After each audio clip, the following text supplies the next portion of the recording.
नमस्कार, राज की बात में आपका स्वागत है।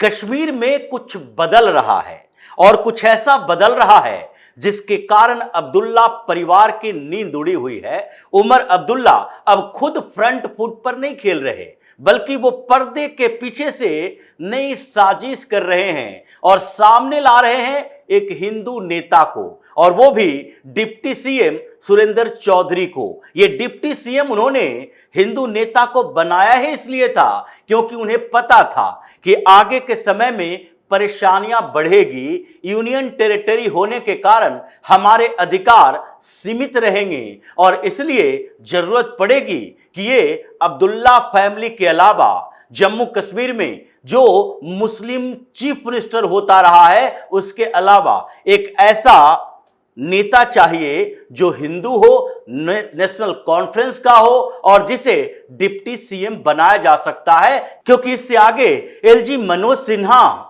और गृह मंत्री अमित शाह हैं। जो जम्मू कश्मीर बॉर्डर स्टेट, सारे बॉर्डर स्टेट के ऊपर नजर है, लेकिन जम्मू कश्मीर में जो आगे की प्लानिंग की है उससे तकलीफ होगी। उन्होंने पहले अरविंद केजरीवाल की स्थिति भी देखी थी। हालांकि अरविंद केजरीवाल की स्थिति को देखते हुए ही उमर अब्दुल्ला ने पहले कहा था कि हम केंद्र सरकार के साथ सामंजस्य बिठाकर ही यहां सरकार चलाएंगे, हम केंद्र के साथ टकराव नहीं चाहते। लेकिन टकराव तो होना ही था, क्योंकि उन्हें जम्मू कश्मीर के अंदर पूरी ताकत, पूरा पावर अपने हाथों में चाहिए। अगर पावर उनके हाथों में नहीं है तो फिर केवल वो सुख सुविधाएं भोग सकते हैं, आगे की प्लानिंग नहीं कर सकते। आगे की प्लानिंग का मतलब ही यही है कि अब्दुल्ला परिवार ने, ये तीसरी पीढ़ी अब्दुल्ला परिवार का है, शेख अब्दुल्ला, फारूक अब्दुल्ला, उमर अब्दुल्ला, ये तीन पीढ़ियों से जो जम्मू कश्मीर में शासन किया है और उस शासन के बदौलत सैकड़ों हजारों करोड़ की प्रॉपर्टी देश से लेकर विदेश तक में, और हर समय ये अचानक से नहीं बल्कि एक एक करके घोटालों में इन लोगों का नाम भी आया है। और उसके कारण लग रहा था कि अगर टोटल कंट्रोल जम्मू कश्मीर के ऊपर नहीं रहेगा तो फिर आगे की वही प्लानिंग फेल हो जाएगी। हम न ट्रांसफर कर सकते हैं, न पोस्टिंग कर सकते हैं, न अधिकारी हमारे कंट्रोल में रहेंगे, न सरकार जो पैसे खर्च कर रही है, योजनाएं ला रही है, परियोजनाओं पर खर्च कर रही है, उस पर पूरा कंट्रोल रहेगा। तो फिर लूटपाट कैसे मचेगा? फिर तो हम डमी सीएम बनकर रह जाएंगे। और ऐसी स्थितियों में जरूरत इस बात की है कि जम्मू कश्मीर में दिखाने की कोशिश की जाए, क्योंकि कश्मीर में जब चुनाव हुआ था उसी समय से सवाल उठने लगा था कि नेशनल कॉन्फ्रेंस की सरकार बन कैसे गई। घाटी के क्षेत्र में सारे मुसलमानों ने अचानक से अपना मन बदल क्यों लिया, नेशनल कॉन्फ्रेंस की तरफ क्यों चले गए, अब्दुल्ला परिवार के साथ क्यों साठगांठ कर ली? क्योंकि घाटी के क्षेत्र में एक नहीं बल्कि 8-8 पार्टियां चुनाव लड़ रही थी जो मुसलमानों की पार्टियां थी। ये नेशनल कॉन्फ्रेंस के अलावा पीडीपी भी मैदान में थी। भले ही महबूबा मुफ्ती पहले ये बोल रही थी कि नहीं नहीं, इस बार हम चुनाव नहीं लड़ेंगे, जब तक जम्मू कश्मीर को पूर्ण राज्य का दर्जा नहीं दिया जाता तब तक ये डेमोक्रेटिक पॉलिटिक्स में हम शामिल ही नहीं होंगे। लेकिन फिर भी हुआ ये नहीं। जैसे ही चुनाव नजदीक आए पीडीपी का मन बदलता गया। महबूबा मुफ्ती सोची कि नहीं, अगर हम चुनाव नहीं लड़ते हैं तो उसके बाद तो हमारी पार्टी का ही सफाया हो जाएगा, हमारे नेता हमारे साथ खड़े नहीं होंगे। इसलिए उन्होंने एक नया टैक्टिस किया और उस टैक्टिस में उन्होंने कहा कि हम खुद अपना चुनाव नहीं लड़ेंगे, मैदान में नहीं उतरेंगे, हमारी पार्टी चुनाव लड़ेगी। खैर, ये पीडीपी की बात थी, लेकिन दूसरी तरफ नेशनल कॉन्फ्रेंस और कांग्रेस के बीच गठबंधन, लेकिन इसके अलावा सज्जाद लोन की पार्टी, इसके अलावा राशिद इंजीनियर की पार्टी, इसके अलावा जमात के कैंडिडेट, ये सारी पार्टियां जम्मू कश्मीर के चुनाव में थी और सबकी नजर घाटी के क्षेत्र के मुसलमानों पर थी। जम्मू के रीजन में भारतीय जनता पार्टी को ये लोग चैलेंज नहीं कर सकते थे, लेकिन फिर भी सबका मन बदल गया। एक तरफा मुसलमानों ने अब्दुल्ला परिवार का सपोर्ट किया और उसी समय से जो हंगामा शुरू हुआ कि देखो मुसलमानों ने वहां कैसे टैक्टिकल वोटिंग की है ताकि भारतीय जनता पार्टी घाटी के क्षेत्र में पूरी तरह से साफ रहे। जम्मू के क्षेत्र में अगर 28-29 सीट ले भी आती है तो उससे सरकार नहीं बना पाएगी और यही टैक्टिस इनका काम आया। लेकिन फिर भी ये सवाल जब उठे तो उमर अब्दुल्ला को लग रहा था ये सवाल आगे भी उठेगा और ये बताया जाएगा कि जम्मू कश्मीर की सरकार ये सांप्रदायिक सरकार, प्रो मुस्लिम सरकार है, हिंदुओं को वो कोई भाव ही नहीं देते, इसलिए उन्होंने एक डिप्टी सीएम बनाया और डिप्टी सीएम बनाया एक हिंदू को, क्योंकि उनको डिप्टी सीएम बनाने की जरूरत नहीं थी। गठबंधन के कोई भी पार्टियां उनसे बार्गेन नहीं कर सकती थी, यहां तक कि कांग्रेस तो उनके कैबिनेट में भी शामिल नहीं हुई क्योंकि उसे मनचाहा मंत्रालय मिल ही नहीं रहा था। तो ऐसे में डिप्टी सीएम बनाने के पीछे का रीजन यही था कि आगे हम इसी डिप्टी सीएम सुरेंद्र चौधरी को आगे बढ़ाएंगे और एलजी के ऊपर हमला करवाएंगे, भारतीय जनता पार्टी के ऊपर हमला करवाएंगे, केंद्र सरकार के ऊपर करवाएंगे, अमित शाह को टारगेट करेंगे, पीएम मोदी को टारगेट करेंगे। अगर हम खुद टारगेट करते हैं तो समस्याएं बढ़ जाएगी। और इसीलिए जब पिछले 3 महीनों में ट्रांसफर पोस्टिंग शुरू हो गया और कई अधिकारियों के ट्रांसफर किए गए जिसमें उमर अब्दुल्ला की भूमिका नहीं रही, तो उन्होंने पहले खुद से एलजी के साथ मीटिंग की, बात की, लेकिन फिर भी कोई फर्क नहीं पड़ा। तो अब सीधे अटैक करने के लिए खुद सामने नहीं आए बल्कि भेज दिया डिप्टी सीएम सुरेंद्र चौधरी को। और सुरेंद्र चौधरी ने सीधे तौर पर कहा कि LG Manoj Sinha proxy government चला रहे हैं, ये भारतीय जनता पार्टी का प्रॉक्सी गवर्नमेंट है, इस चुनी हुई सरकार का कोई मतलब नहीं बनता है। अगर मतलब नहीं बनता तो आपको इस्तीफा दे देना चाहिए, सरकार से बाहर आ जाना चाहिए। ऐसे भी जम्मू कश्मीर की स्थिति अनुकूल नहीं है, क्योंकि जिस तरीके से पहलगाम में अटैक हुआ जिसमें जांच अभी भी चल रही है, 50 से ज्यादा लोकल्स की भूमिका बताई जा रही है जिसने कहीं ना कहीं एक परिस्थितियां निर्मित की। उन्होंने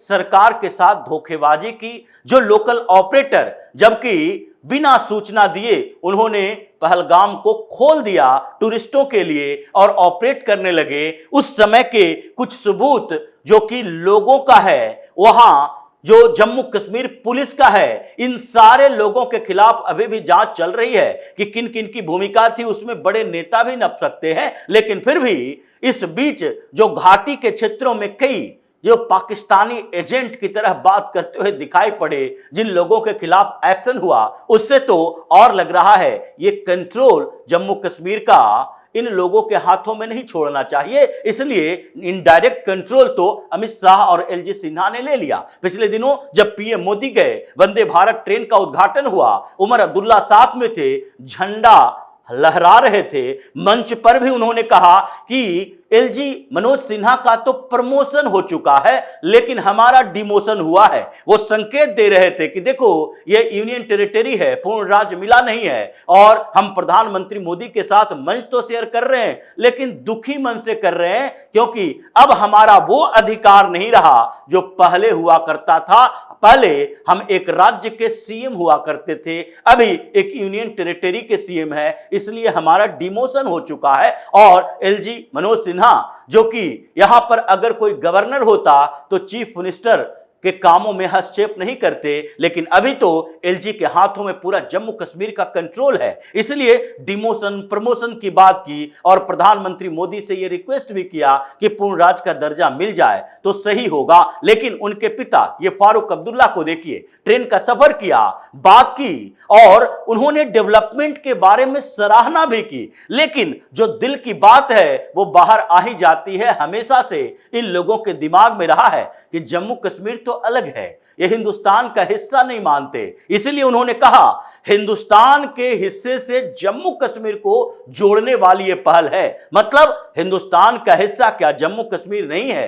क्या आपके दिमाग में अभी भी वही चल रहा है कि जम्मू कश्मीर में 2 संविधान चलेगा, 2 झंडे चलेंगे, 2 व्यवस्थाएं चलेगी, केंद्र सरकार अपनी तरह से और ये जम्मू कश्मीर की सरकार स्वायत्त तरीके से शासन चलाएगी? ये तो 5 अगस्त 2019 को ही खत्म हो गया था, अभी भी वही खुमारी में जी रहे हैं। इसलिए इनके खिलाफ कंट्रोल जरूरी था। और जब कंट्रोल बढ़ा, कश्मीर की सरकार में हस्तक्षेप बढ़े और जब सीएम अब्दुल्ला के पावर छीना जाने लगा तो बौखलाहट हुई और इनडायरेक्ट तरीके से ये सुरेंद्र चौधरी को आगे किया, डिप्टी सीएम को आगे किया, जो कि एक हिंदू नेता हैं, और उन्होंने सीधे एलजी और अमित शाह के ऊपर अटैक किया है। लेकिन अभी ये स्थितियां खत्म नहीं हुई है। ये पहली बार सीधी टकराव देखने को मिली है और ये सीधी टकराव नेशनल कॉन्फ्रेंस की गवर्नमेंट की तरफ से हुई है, क्योंकि जम्मू कश्मीर की व्यवस्था तो अभी ऐसी ही चलेगी।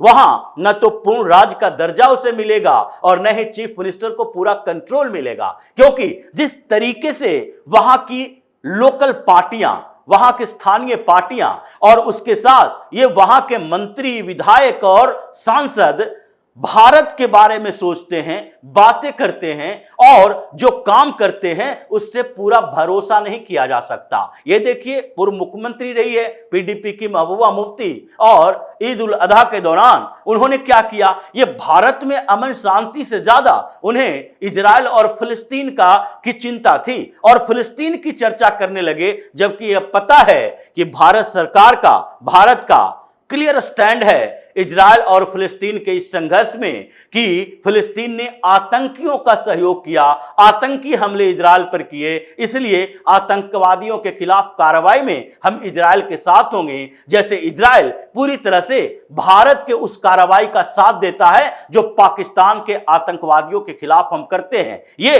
फिर भी इन्होंने गजा की ही बात की, इन्होंने फिलिस्तीन की ही बात की, तो इन लोगों का जो प्रेम है वो हिंदुस्तान से नहीं है, अंतरराष्ट्रीय इस्लामीकरण का एजेंडा, और उसी आधार पर ये कहीं ना कहीं पाकिस्तान के प्रति भी अपने मन में प्रेम रखते हैं और अपने जो मेन उद्देश्य है उसे छिपा कर रखता है। लेकिन फिर भी सरकार को तो सब पता है और इसलिए यूनियन टेरिटरी बनाया गया, इसलिए पूर्ण राज्य का दर्जा नहीं दिया जा रहा है और आगे धीरे धीरे उनके हाथों से वो सारे अधिकार छीने जाएंगे जिसके आधार पर वो पिछले सालों से कॉन्स्पिरेसी करते रहे हैं, जिसके आधार पर ये इनके पिता फारूक अब्दुल्ला ने कश्मीर के घाटी से हिंदुओं के पलायन को रोकने के लिए, जिसे भगाया जा रहा था, कोई उपाय नहीं किया। जब यहां मस्जिदों से ऐलान हो रहा था हिंदुओं को भगाने के लिए, तो यही फारूक अब्दुल्ला